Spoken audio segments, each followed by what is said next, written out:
Hi friends, എല്ലാവർക്കും ശ്രീസ് PSC വേൾഡിലേക്ക് സ്വാഗതം. നമ്മൾ കമ്പനി ബോർഡ് അതുപോലെ വരാൻ പോകുന്ന VFA, ബെവ്കോ തുടങ്ങിയ പരീക്ഷകൾക്ക് വേണ്ടിയുള്ള ക്ലാസ്സുകളാണ് നൽകിക്കൊണ്ടിരിക്കുന്നത്. അപ്പോൾ എല്ലാവരും ക്ലാസ്സുകൾ കണ്ട് നന്നായിട്ട് പഠിക്കുക. ഈ വർഷം തന്നെ നമുക്ക് ഒരു ജോലിയിൽ കയറണ്ടേ, അപ്പോൾ എല്ലാവരും അതിന് വേണ്ടിയിട്ട് പരിശ്രമിക്കുക. സമയം കളയാതെ പഠിക്കുക കേട്ടോ. ഓക്കെ, അപ്പോൾ നമുക്കിന്ന് PYQ സെക്ഷൻ തന്നെയാണ്. 2022 ഒരു ക്വസ്റ്റ്യൻ പേപ്പറാണ് കേട്ടോ ഡിസ്കസ് ചെയ്യാൻ പോകുന്നത്. ഓക്കെ, തുടങ്ങിയാലോ. ഒന്നാമത്തെ ക്വസ്റ്റ്യൻ: ആദ്യമായി ഇന്ത്യയിൽ ആധിപത്യം സ്ഥാപിച്ച യൂറോപ്യൻ രാജ്യം ഏതാണ്? ആദ്യമായിട്ട് ഇന്ത്യയിൽ ആധിപത്യം സ്ഥാപിച്ച യൂറോപ്യൻ രാജ്യം ഏതാണ്? അറിയാമോ? ഏതാണ്? പോർച്ചുഗലാണ് അല്ലേ. ആരാന്ന് ചോദിച്ചാൽ യൂറോപ്യന്മാരാരാന്ന് ചോദിച്ചാൽ പോർച്ചുഗീസുകാരെന്ന് പറയണം. ഇവിടെ യൂറോപ്യൻ രാജ്യം എന്ന് ചോദിച്ചത് കൊണ്ട് പോർച്ചുഗലാണ് അല്ലേ. അങ്ങനെയാണെങ്കിൽ ഇന്ത്യയിൽ രണ്ടാമതായിട്ട് എത്തിയ യൂറോപ്യൻ രാജ്യം ഏതായിരിക്കും? അല്ലെങ്കിൽ യൂറോപ്യന്മാരാരായിരിക്കും? അത് ഡച്ചുകാരാണ് അല്ലേ. ഡച്ചാണ്. ഇന്ത്യയിൽ രണ്ടാമതായിട്ട് എത്തിയ യൂറോപ്യൻ രാജ്യം ഏതാണ്? ഡച്ചാണ്. ഇന്ത്യയുമായി വ്യാപാര ബന്ധം സ്ഥാപിച്ച ആദ്യ പ്രൊട്ടസ്റ്റന്റ് വിഭാഗം എന്ന് പറയുന്നത് ആരാ? അത് ഡച്ചുകാരാണ് അല്ലേ. ഇന്ത്യയുമായി വ്യാപാര ബന്ധം സ്ഥാപിച്ച ആദ്യ പ്രൊട്ടസ്റ്റന്റ്, അവിടെ ശ്രദ്ധിക്കുക, പ്രൊട്ടസ്റ്റന്റ് വിഭാഗമാണ് ഡച്ചുകാർ. ഓക്കെ, കേരളത്തിലേക്ക് വാസ്കോഡ ഗാമയോടൊപ്പം എത്തിയ ഒരു പോർച്ചുഗീസ് സഞ്ചാരി ഉണ്ട് അല്ലേ. വാസ്കോഡ ഗാമ നമുക്കറിയാം, കോഴിക്കോട് കാപ്പാട് 1498 കപ്പൽ ഇറങ്ങുന്നതെന്നും ഒക്കെ നമുക്കറിയാം അല്ലേ. അപ്പോൾ അദ്ദേഹത്തിന്റെ കൂടെ ഒരു പോർച്ചുഗീസ് സഞ്ചാരി ഉണ്ടായിരുന്നല്ലോ. അദ്ദേഹത്തിന്റെ പേരെന്താ? അൽവാരോ വെൻഹോവ് അല്ലേ. അൽവാരോ വെൻഹോവ് ആണ്. കേരളത്തിലേക്ക് വാസ്കോഡ ഗാമയ്ക്കൊപ്പം എത്തിയ പോർച്ചുഗീസ് സഞ്ചാരി അൽവാരോ വെൻഹോവ് ആണ്. ഇന്ത്യയിൽ വ്യാപാരത്തിനായി എത്തി അധിനിവേശം സ്ഥാപിച്ച അവസാന വിദേശ ശക്തി ആരാ? ഫ്രഞ്ചാണ് അല്ലേ. അതിനൊരു കോഡുണ്ടല്ലോ, ഇന്ത്യയിലെത്തി യൂറോപ്യന്മാരുടെ ഒരു കോഡുണ്ടല്ലോ, പോഡാ വീഫെ അല്ലേ. എല്ലാവരും പറയുന്ന ഒരു കോഡാണ്, നിങ്ങൾക്കും അറിയാവുന്ന കോഡാണ് പോഡാ വീഫെ എന്നുള്ളത് അല്ലേ. പോർച്ചുഗീസ്, പിന്നെ ആരാ? ഡച്ച്, ബ്രിട്ടീഷുകാര്, പിന്നെ ആരാ വന്നത്? ഫ്രഞ്ചുകാർ അല്ലേ. അതാണ് അവരുടെ ഒരു ഓർഡർ എന്ന് പറയുന്നത് അല്ലേ. അപ്പോൾ ആദ്യം വരുന്ന പോർച്ചുഗീസുകാർ, രണ്ടാമത് ഡച്ചുകാർ, മൂന്നാമത് ബ്രിട്ടീഷുകാർ, നാലാമതാണ് ഫ്രഞ്ചുകാർ വരുന്നത്. അപ്പോൾ അവസാനം എത്തുന്ന ആരാണ്? ഫ്രഞ്ചുകാരാണെന്ന് ഓർത്ത് വെച്ചേക്കാം. ഓക്കെ അല്ലേ. അടുത്ത ക്വസ്റ്റ്യനിലേക്ക് പോകാം. കേരളത്തിൽ ഏറ്റവും കൂടുതൽ ദേശീയോദ്യാനങ്ങളുള്ള ജില്ല എല്ലാവർക്കും അറിയാവുന്നതാണ്, PSC എപ്പോഴും ചോദിക്കുന്നതുമാണ് അല്ലേ. കേരളത്തിൽ ഏറ്റവും കൂടുതൽ ദേശീയോദ്യാനങ്ങളുള്ള ജില്ല നമുക്കറിയാം, ഇടുക്കിയാണ് അല്ലേ. ഇടുക്കി ജില്ലക്കാരുണ്ടോ ഇവിടെ? ഒന്ന് കമന്റിൽ പറഞ്ഞേക്കണേ ഉണ്ടെങ്കിൽ. ഇടുക്കിയാണ്. ഓക്കെ, വന്യജീവി സംരക്ഷണത്തോടൊപ്പം ഒരു മേഖലയിലെ ചരിത്ര സ്മാരകങ്ങൾ, പ്രകൃതി വിഭവങ്ങൾ, ഭൗമ സവിശേഷതകൾ എന്നിവ കൂടി സംരക്ഷിക്കുന്നതിനായിട്ട് രൂപീകരിക്കുന്നതാണ് നാഷണൽ പാർക്കുകൾ എന്ന് പറയുന്നത് അല്ലേ. അല്ലെങ്കിൽ അത് തന്നെ ദേശീയോദ്യാനങ്ങൾ അല്ലെങ്കിൽ നാഷണൽ പാർക്ക് എന്നാണ് ഇംഗ്ലീഷ്. എന്താണ് നാഷണൽ പാർക്കുകൾ? വന്യജീവി സംരക്ഷണത്തോടൊപ്പം തന്നെ ചരിത്ര സ്മാരകങ്ങളും, ഒരു മേഖലയിലെ ചരിത്ര സ്മാരകങ്ങളും പ്രകൃതി വിഭവങ്ങളും ഭൗമ സവിശേഷതകളും കൂടി സംരക്ഷിക്കുക, അതിനെയാണ് നമ്മൾ നാഷണൽ പാർക്കുകൾ എന്ന് വിളിക്കുന്നത്. ഓക്കെ, അങ്ങനെയാണെങ്കിൽ കേരളത്തിലെ നിലവിൽ എത്ര നാഷണൽ പാർക്കുകൾ അല്ലെങ്കിൽ എത്ര ദേശീയോദ്യാനങ്ങളാണ് ഉള്ളത്? 5 ദേശീയോദ്യാനങ്ങളാണ് ഉള്ളത് അല്ലേ. ഏതൊക്കെയാണത്? ഇരവികുളം, സൈലന്റ് വാലി, ആനമുടിച്ചോല, പാമ്പാടും ചോല, മതികെട്ടാൻ ചോല അല്ലേ. ഇങ്ങനെ 5 നാഷണൽ പാർക്കുകളാണ് ഉള്ളത്. അതിൽ ഏറ്റവും വലുത് ഏതാണ്?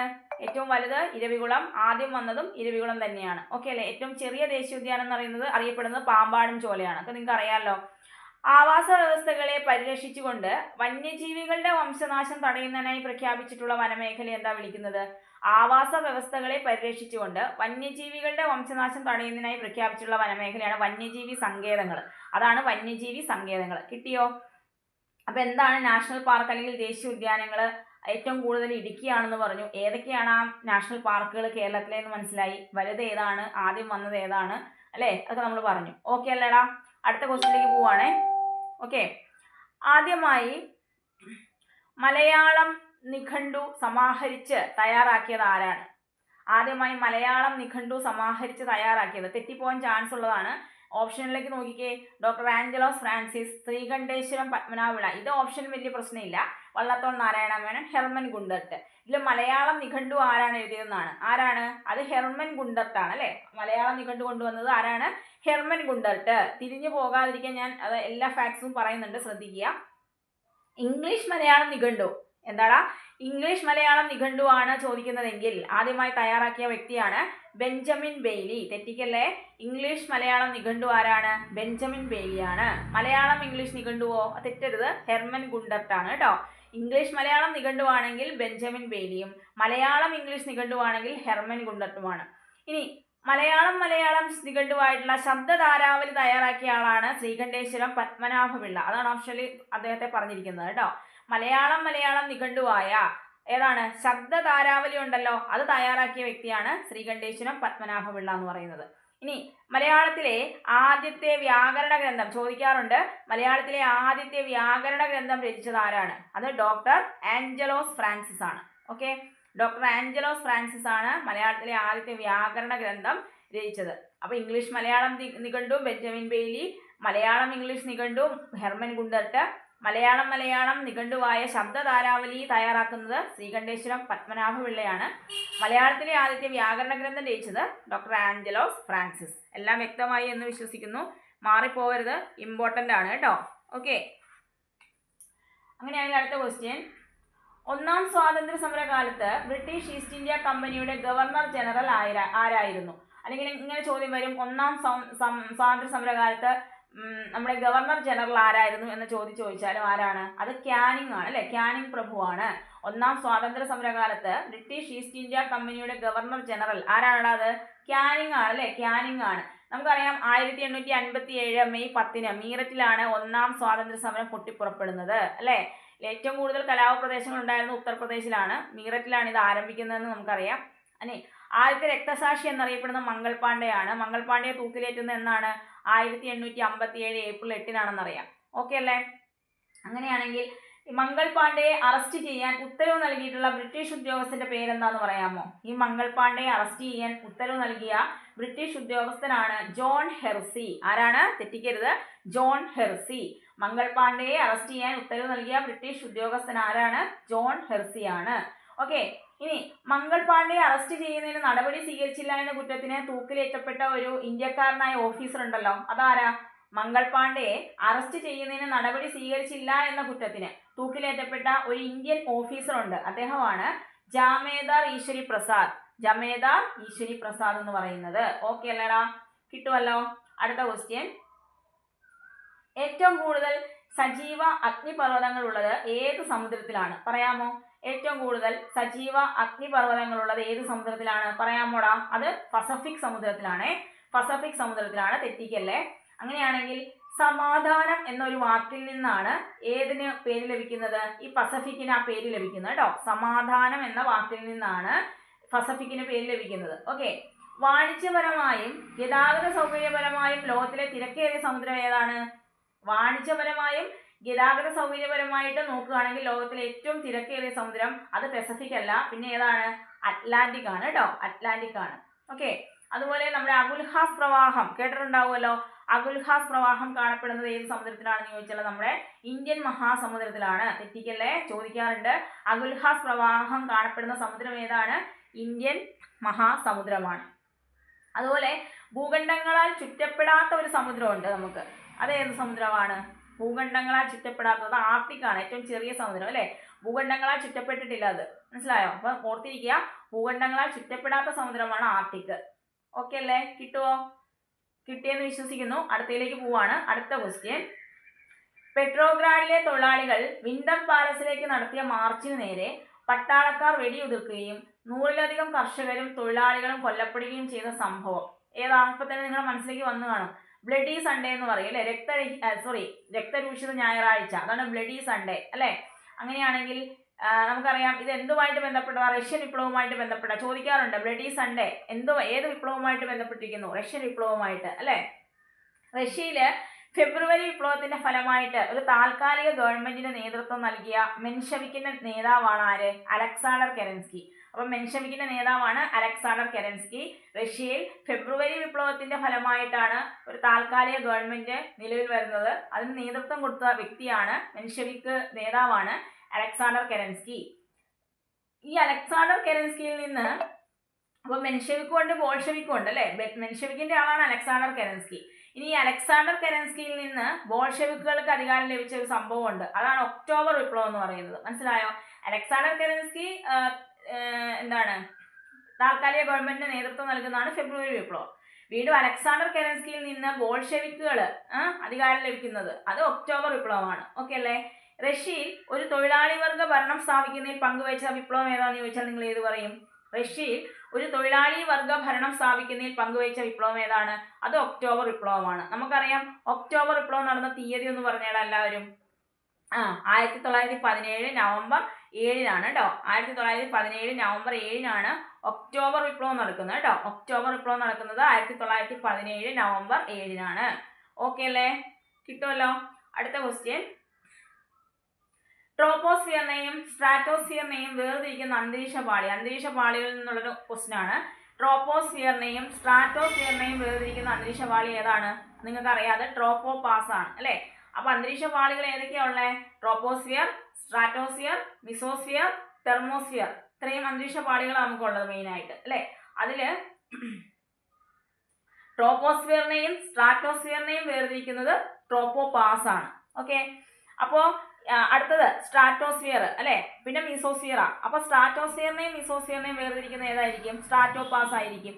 പിന്നീട് മീസോസ്ഫിയറിനെയും അതിന്റെ മേളില് തെർമോസ്ഫിയർ ഉണ്ട് അല്ലെ, അതിനെ തമ്മിൽ വേർതിരിക്കുന്ന ഏതായിരിക്കും? മീസോപാസ് ആയിരിക്കും. ഓക്കെ അല്ലേ? ഇനി മുത്തുകളുടെ മാതാവ് എന്നറിയപ്പെടുന്ന മേഘങ്ങളാണ് നാക്രിയസ് മേഘങ്ങൾ. ഓക്കെ, മുത്തുകളുടെ മാതാവ് എന്നറിയപ്പെടുന്ന മേഘങ്ങളാണ് നാക്രിയസ് മേഘങ്ങൾ. ഇത് ഏത് അന്തരീക്ഷ പാളിയിലാണെന്ന് ചോദിച്ചാൽ സ്ട്രാറ്റോസ്ഫിയറിലാണ്. മുത്തുകളുടെ മാതാവ് എന്നറിയപ്പെടുന്ന മേഘങ്ങളാണ് നാക്രിയസ് മേഘങ്ങൾ. തെറ്റിക്കരുത്. മുത്തുകളുടെ മാതാവ് എന്നറിയപ്പെടുന്ന മേഘങ്ങളാണ് നാക്രിയസ്. അത് ഏത് അന്തരീക്ഷ പാളിയിലാണ്? സ്ട്രാറ്റോസ്ഫിയറിലാണ് കേട്ടോ. ഇനി തെർമോസ്ഫിയർ നമ്മൾ പറഞ്ഞില്ലേ, ഈ തെർമോസ്ഫിയറിന്റെ താഴ്ന്ന ഭാഗമായ അയണോസ്ഫിയർ, തെർമോസ്ഫിയറിന്റെ താഴ്ന്ന ഭാഗമാണ് അയണോസ്ഫിയർ. ഇതിനെക്കുറിച്ച് സിദ്ധാന്തങ്ങൾ രൂപീകരിച്ച ഒരു ഇന്ത്യക്കാരനുണ്ട്, ചോദിക്കാറുണ്ട്. ആരാണ് അദ്ദേഹം? കിട്ടിക്കാണും നിങ്ങൾക്ക്. SK മിത്രയാണ് അല്ലെ. ആരാണത്? SK മിത്ര. തെർമോസ്ഫിയറിന്റെ താഴ്ന്ന ഭാഗമായ അയണോസ്ഫിയർ പാളിയെക്കുറിച്ച് സിദ്ധാന്തങ്ങൾ രൂപീകരിച്ച ഇന്ത്യക്കാരനാണ് SK മിത്ര. കിട്ടുമോ? അന്തരീക്ഷ പാളികളും ഇമ്പോർട്ടന്റ് ആണ്, ഹോട്ട് ടോപ്പിക് ആണ് കേട്ടോ, പഠിക്കണേ. ഓക്കെ, അടുത്ത ക്വസ്റ്റ്യനിലേക്ക് പോകാം. താഴെ പറയുന്ന തുറമുഖങ്ങളിൽ ഏതാണ് ഇന്ത്യയുടെ കിഴക്കൻ തീരത്ത് സ്ഥിതി ചെയ്യുന്നതെന്ന് പറയണം കേട്ടോ. കിഴക്കൻ തീരത്ത് ഉള്ള തുറമുഖം ഇതിനകത്ത് ഏതാന്ന് പറയണം. ഞാൻ ഓപ്ഷൻ പറയാം. കാൺല, കൊച്ചി, പാരാദ്വീപ്, മർമഗോവ. ഇതിനകത്ത് കിഴക്കൻ തീരത്ത് കാണപ്പെടുന്നത് ഏതാ? കിട്ടിയല്ലോ. ഏതാ? പാരാദ്വീപാണ് അല്ലെ. ഒഡീഷയിലെ പാരാദ്വീപ് തുറമുഖമാണ്. ഓക്കെ, അങ്ങനെയാണെങ്കിൽ ഇന്ത്യയുടെ കിഴക്കൻ തീര തുറമുഖങ്ങൾ ഏതൊക്കെയാണ്? അപ്പൊ ഇന്ത്യയുടെ കിഴക്കൻ തീര തുറമുഖങ്ങളാണ് കൊൽക്കത്ത, പാരാദ്വീപ്, വിശാഖപട്ടണം, ചെന്നൈ, എണ്ണൂർ, തൂത്തുക്കുടി, പോർട്ട് ബ്ലെയർ. ഏതൊക്കെയാണ്? കൊൽക്കത്ത, പാരാദ്വീപ്, വിശാഖപട്ടണം, ചെന്നൈ, എണ്ണൂർ, തൂത്തുക്കുടി, പോർട്ട് ബ്ലെയർ. ഓക്കെ, പടിഞ്ഞാറൻ തീരത്തുണ്ട് തുറമുഖങ്ങൾ. ഏതൊക്കെയാണ് പടിഞ്ഞാറൻ തീര തുറമുഖങ്ങൾ? കാൺല, മുംബൈ, നവശേവ, മർമഗോവ, ന്യൂമാംഗ്ലൂർ, കൊച്ചി. ഏതൊക്കെയാണ്? കാൺല, മുംബൈ, നവശേവ, മർമഗോവ, ന്യൂമാംഗ്ലൂർ, കൊച്ചി. ഓക്കെ അല്ലേ? ഇന്ത്യ തദ്ദേശീയമായി നിർമ്മിച്ച ആദ്യ വിമാനവാഹിനി കപ്പലാണ് INS വിക്രാന്ത്. ഏത് കപ്പൽ നിർമ്മാണശാലയിലാണ് നിർമ്മിച്ചത് ഇത്? ഇന്ത്യ തദ്ദേശീയമായി നിർമ്മിച്ച ആദ്യ വിമാനവാഹിനി കപ്പലായ INS വിക്രാന്ത് നിർമ്മിക്കപ്പെട്ട കപ്പൽ നിർമ്മാണശാലയാണ്, നിങ്ങൾക്കറിയാം, കൊച്ചി കപ്പൽ നിർമ്മാണശാലയാണ്. ഇന്ത്യയുടെ സഹായത്തോടു കൂടി ഇറാനിൽ നിർമ്മിക്കുന്ന തുറമുഖം ഏതാടാ? കറണ്ട് അഫയേഴ്സിലൊക്കെ പഠിക്കുന്നതാണ്. ഇന്ത്യയുടെ സഹായത്തോടു കൂടി ഇറാനിൽ നിർമ്മിക്കുന്ന തുറമുഖമാണ് ചബഹാർ. ഏതാണ്? ചബഹാർ. തെറ്റിക്കരുത്, ചബഹാർ. ഓക്കെ അല്ലേ? കിട്ടിയല്ലോ. അടുത്ത ക്വസ്റ്റ്യൻ, താഴെ പറയുന്നവയിൽ ആഗോള താപനത്തിൽ കാരണമാകുന്ന മുഖ്യ വാതകം ഏതാന്ന് പറയണം കേട്ടോ. Oxygen, carbon dioxide, nitrogen, hydrogen. എപ്പോഴും വരുന്നൊരു ക്വസ്റ്റ്യൻ ആണ്, ഹോട്ട് ടോപ്പിക് ആണ് ആഗോളതാപനം എന്ന് പറയുന്നത്. അപ്പോൾ ഏതാണ് ആഗോളതാപനത്തിന് കാരണമാകുന്ന മുഖ്യവാതകം? കാർബൺ ഡൈ ഓക്സൈഡ് ആണ്, ഡൗട്ട് ഒന്നും വേണ്ട അല്ലെ. എന്താണ് ആഗോളതാപനം എന്ന് പറഞ്ഞാൽ? ഭൗമോപരിതലത്തോട് ചേർന്നുള്ള അന്തരീക്ഷ ഭാഗത്തിന്റെ ശരാശരി ഊഷ്മാവിലുണ്ടാകുന്ന വർധനവിനെയാണ് ആഗോളതാപനം എന്ന് പറയുന്നത് അല്ലെ. എന്താണ്? ഭൗമോപരിതലത്തോട് ചേർന്നുള്ള അന്തരീക്ഷ ഭാഗത്തിന്റെ ശരാശരി ഊഷ്മാവ്, അതിലുണ്ടാകുന്ന വർധനവ്, അതിനെയാണ് നമ്മൾ ആഗോളതാപനം എന്ന് പറയുന്നത്. ഓക്കെ, അങ്ങനെയാണെങ്കിൽ കാർബൺ ഡൈ ഓക്സൈഡ്, നീരാവിയൊക്കെ ഈ ചൂടിനെ തടഞ്ഞു വെക്കും എന്ന് കണ്ടെത്തിയ ഒരു വ്യക്തിയുണ്ട്. കാർബൺ ഡൈ ഓക്സൈഡും നീരാവിയൊക്കെ ചൂടിനെ തടഞ്ഞു വെക്കും എന്ന് കണ്ടെത്തിയത് ആരാന്നറിയാമോ? അത് ജോൺ ടിൻഡൽ ആണ്. ജോൺ ടിൻഡൽ ആണ് കേട്ടോ.